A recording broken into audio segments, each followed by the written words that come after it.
দ্বাদশ শ্রেণীর তৃতীয় সেমিস্টারে পাঠরত সমস্ত শিক্ষার্থী বন্ধুদেরকে পাঠশালা 247 বাংলার নতুন একটি ভিডিওতে স্বাগত। আজকের এই ভিডিও তোমাদের জন্য অত্যন্ত গুরুত্বপূর্ণ হতে চলেছে, কারণ এই ভিডিওতে আমি তোমাদের তৃতীয় সেমিস্টারের পরীক্ষাকে সামনে রেখে বাংলা বিষয়ের ভাষা এবং সাহিত্যের ইতিহাস থেকে মোট 30টি গুরুত্বপূর্ণ প্রশ্ন এখানে রেখেছি। তাই তোমরা অতি অবশ্যই এই মক টেস্টটি দাও এবং নিজের প্রস্তুতি যাচাই করে নাও। অতি অবশ্যই কমেন্ট করে জানিও তোমার স্কোর কত হচ্ছে। আর হ্যাঁ, আরেকটা কথা, পাঠশালা 247 বাংলায় প্রত্যেকটা বিষয় থেকে এমনই গুরুত্বপূর্ণ মক টেস্ট চলছে। প্রত্যেকটি মক টেস্টে তুমি অংশগ্রহণ করো এবং নিজের স্কোর অবশ্যই যাচাই করে নাও। চলো আজকের প্রথম প্রশ্ন দেখে নাও। ভাষা বিজ্ঞানের উদ্দেশ্য হলো, চারটে অপশান: ভাষার বিজ্ঞান ভিত্তিক সমন্বয় সাধন, বিজ্ঞানের মধ্যে ভাষার বৈশিষ্ট্য অনুসন্ধান, ভাষা নিয়ে বিজ্ঞানসম্মত চর্চা, ভাষা ও বিজ্ঞানের মধ্যে সামঞ্জস্য বিধান। এই প্রশ্নের সঠিক উত্তর হয়ে যাবে অপশান নাম্বার গ, ভাষা নিয়ে বিজ্ঞানসম্মত চর্চা। পরবর্তী প্রশ্ন: বর্ণনামূলক ভাষাবিজ্ঞানের সূত্রপাত হয়েছিল বিংশ শতকের গোড়ার দিকে, 19 শতকের শেষের দিকে, সপ্তদশ শতাব্দীর প্রথমে, নাকি 19 শতকের প্রথমে? এই প্রশ্নের সঠিক উত্তর হয়ে যাবে অপশান নাম্বার এ, বিংশ শতকের গোড়ার দিকে। পরবর্তী প্রশ্ন অর্থাৎ 3 নম্বর প্রশ্ন: বর্ণনামূলক ভাষাবিজ্ঞান আলোচনা করে ভাষার অতীত নিয়ে, সমকালীন ভাষার গঠনগত রীতি নিয়ে, বিভিন্ন ভাষার ঐক্য অনৈক্য নিয়ে, নাকি ভাষার ভবিষ্যৎ নিয়ে? এই প্রশ্নের সঠিক উত্তর হয়ে যাবে অপশান নাম্বার ক, ভাষার অতীত নিয়ে। পরবর্তী প্রশ্ন: LAD এর সম্পূর্ণ নাম হলো language alert device, language addition device, language acquisition device, language acquaintance device. এই প্রশ্নের সঠিক উত্তর যাবে option number C, language acquisition device.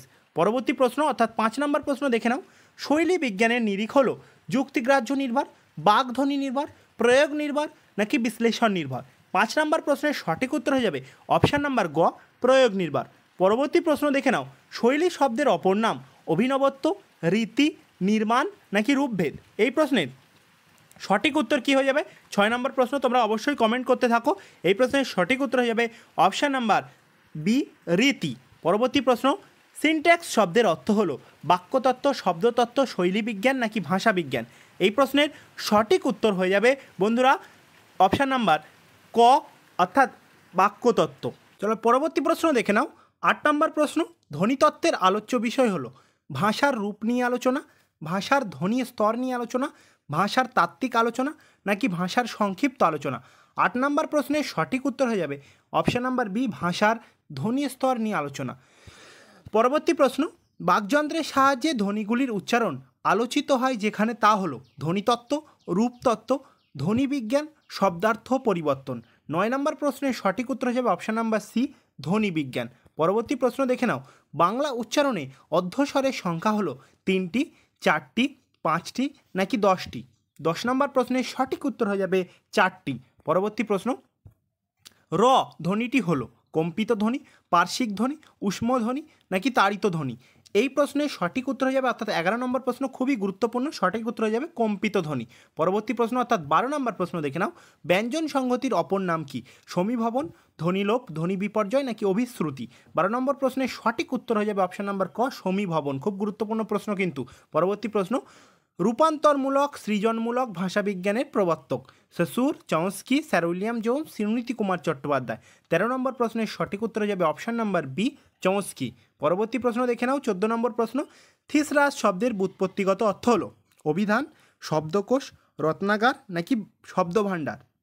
14 নম্বর প্রশ্নের সঠিক উত্তর হয়ে যাবে অপশান নাম্বার সি, রত্নাগার। পরবর্তী প্রশ্ন অর্থাৎ 15 নম্বর প্রশ্ন দেখে নাও। থিসরাস শব্দের অভিধানে আবিষ্কারকর্তা হলেন Peter Mark Roget, Bloomfield, Chomsky, sir William Jones. 15 number প্রশ্নের সঠিক উত্তর হয়ে যাবে option number A, Peter Mark রজেট।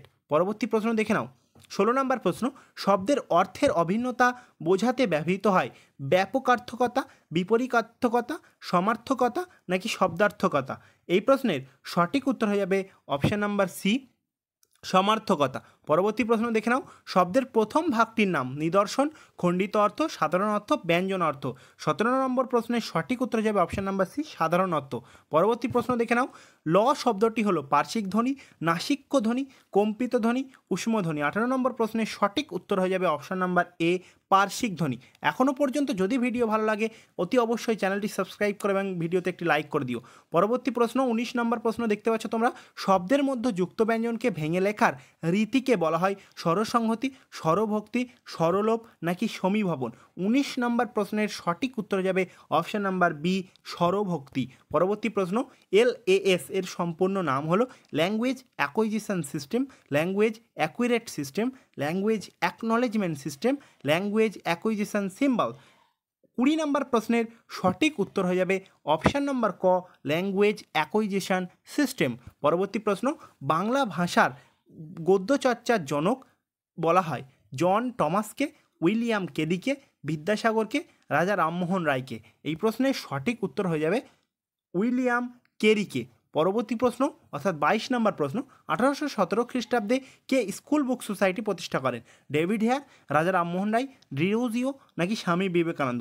22 নম্বর প্রশ্নের সঠিক উত্তর হয়ে যাবে অপশান নম্বর এ, ডেভিড হেয়ার। পরবর্তী প্রশ্ন, কবিগুরু রবীন্দ্রনাথ ঠাকুরের ব্যক্তিগত চিকিৎসক কে ছিলেন? রাধা গোবিন্দ কর, বিধানচন্দ্র রায়, নীলরতন সরকার, কাদম্বিনী গাঙ্গুলি? 23 নম্বর প্রশ্নের সঠিক উত্তর হয়ে যাবে অপশান নাম্বার সি, নীলরতন সরকার। পরবর্তী প্রশ্ন 24 নম্বর প্রশ্ন, ভারতবর্ষের হাফটন ব্লকের প্রবর্তন করেন উপেন্দ্র কিশোর রায়চৌধুরী, গুটেনবার্গ, কালিদাস, সুকুমার রায়?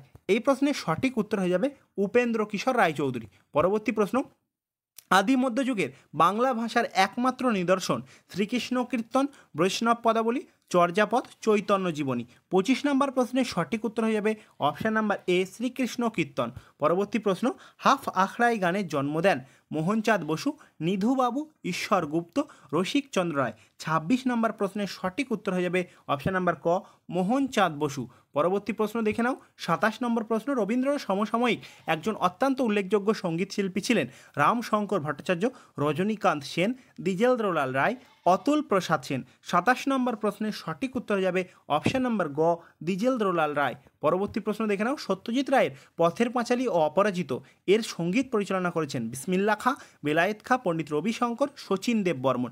28 নম্বর প্রশ্নের সঠিক উত্তর হয়ে যাবে অপশান নম্বর গ, পণ্ডিত রবিশঙ্কর। পরবর্তী প্রশ্ন দেখে নাও, কিশোর কুমারের আসল নাম হলো আভাস কুমার গঙ্গোপাধ্যায়, অমল কুমার গঙ্গোপাধ্যায়, আভাস কুমার মুখোপাধ্যায়, রঞ্জন কুমার মুখোপাধ্যায়? 29 নম্বর প্রশ্নের সঠিক উত্তর হয়ে যাবে, তোমরা দেখে নাও, অপশান নাম্বার ক, আভাস কুমার গঙ্গোপাধ্যায়। খুব গুরুত্বপূর্ণ প্রশ্ন।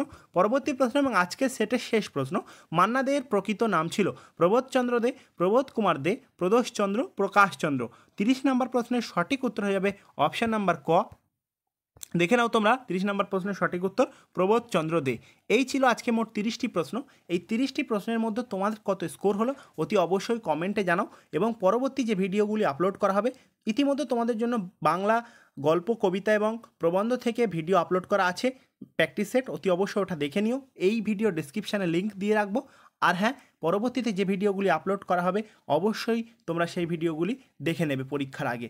ভিডিওটি শেষ পর্যন্ত দেখার জন্য অনেক অনেক ধন্যবাদ। দেখা হচ্ছে পরবর্তী ভিডিওতে